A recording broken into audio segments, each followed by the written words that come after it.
Hello from Jonathan and me. Welcome to the programme. First tonight, the ageing schools that may no longer get the building work they so desperately need.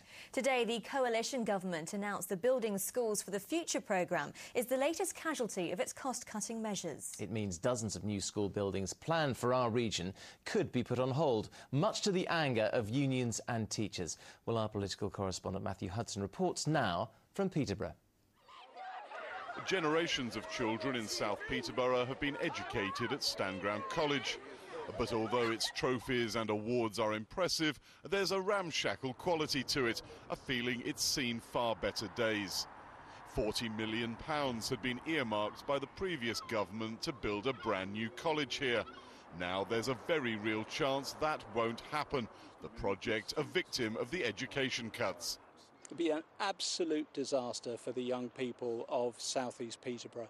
And I totally understand the need to make cuts, but don't cut education, don't cut the future of the country.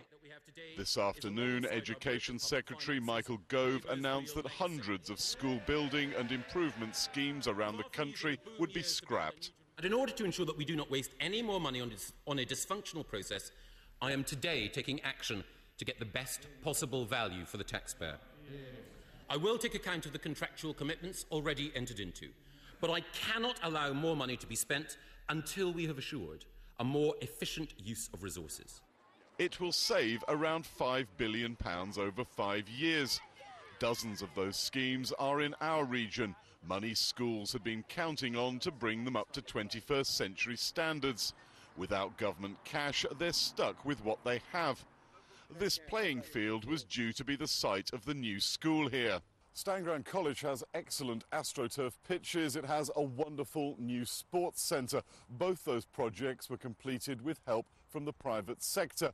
But if it doesn't get money from central government for a brand new building costing £40 million, well, there's no way it can get that independently.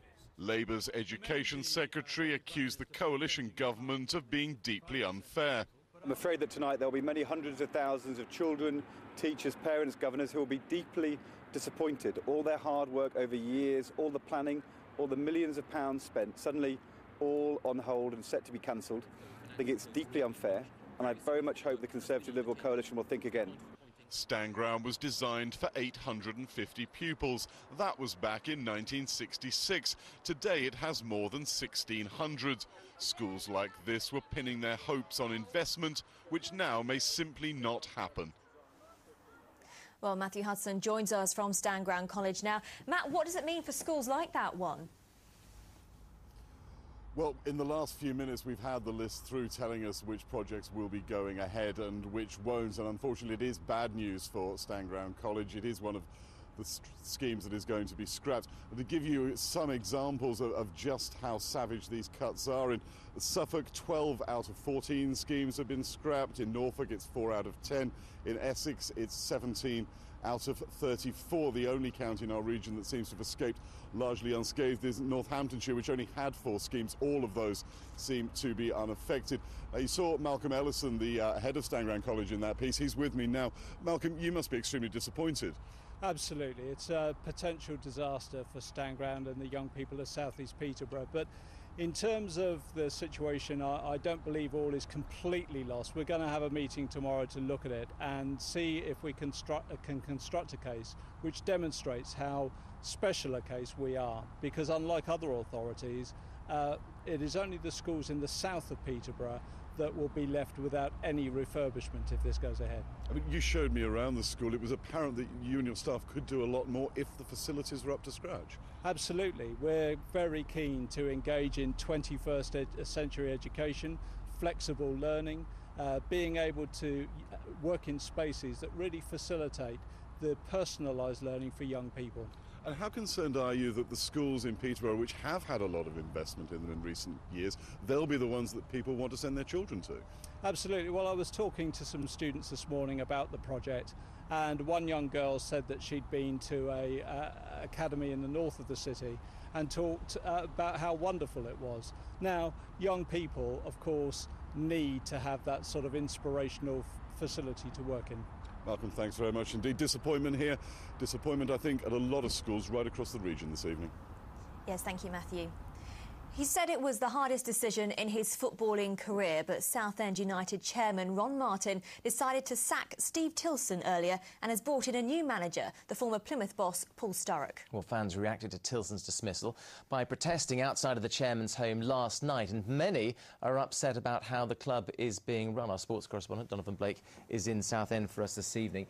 Donovan, does the new manager know what he's let himself in store for? Well, one word that Southend's new boss, Paul Sturrock, used in his morning press conference today was turmoil. Financial troubles, players' wages not being paid on time, a transfer embargo and, of course, relegation to League Two last season. On top of all that, Southend face another winding up petition in the High Court on Thursday for an outstanding tax bill. But all those obstacles didn't stop Sturrock from taking the job, a job which was taken away from Steve Tilson yesterday. His 7-year reign ended by the Southend board. His appearance was brief, his message clear. I'm going to leave you to be asking Paul and Tommy whatever questions you need to. Southend United chairman Ron Martin more interested in parading his new management team, Paul Sturrock and Tommy Widrington, rather than speaking about outgoing boss Steve Tilson, who was placed on gardening leave yesterday. The decision sparking a supporters' protest outside his Essex home last night. It's not going then, man, it's gone. We're finished. We are finished. Tilson's departure the tip of the iceberg for some fans following Southend's relegation to League Two and their continued financial difficulties. And there are plenty who aren't confident about the club's long-term future. But he's got no money, 9 players. It's just going to be a youth team. I can't see how anyone can salvage anything here at the moment. This club could have stayed up last season and the best players were let go, and if you don't play players for 3 months, what do you expect?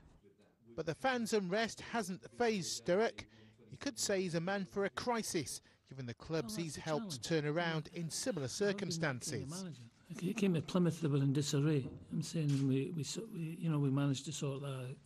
Sheffield Wednesday, we were having problems. They were 17th in the league, we sorted that out. Swindon were getting taken over and were in dire straits financially, and we sorted that out. So it's maybe just that's the type of manager I am. Steve Tilson was, until the weekend, our region's longest-serving manager. Born in Essex, he played almost 250 games in 10 years at Southend. Tilson returned to Roots Hall as a coach in 2002, taking over as manager 2 years later with almost instant success. Back-to-back promotions to the Championship were followed by a League Cup victory over Manchester United and an FA Cup replay with Chelsea. But financial restrictions eventually took their toll, and last season the Shrimpers dropped back into League Two. I've known Steve a long time, and I'm saying I'm very comfortable that he's done a sterling job under difficult circumstances, and I'm sure I wish him all the best, and I'm sure he'll be a success wherever he goes.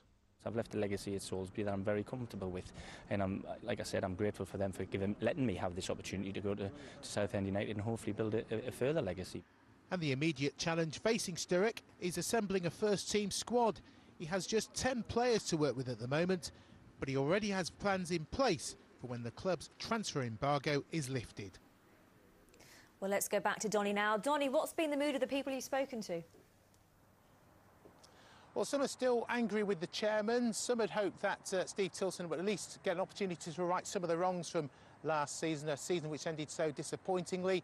And others are appreciative of the big task facing the new management team. But looking at some of the unofficial Southend fans forums, many appreciate that they now have to start backing the new management team of Paul Sturrock and Tommy Widrington, given the job they face. And they know they have to restore the faith in those fans and into the club and the chairman by generating success here. They do indeed, Johnny. Thank you very much for that. What a tough job ahead. Right, one of the region's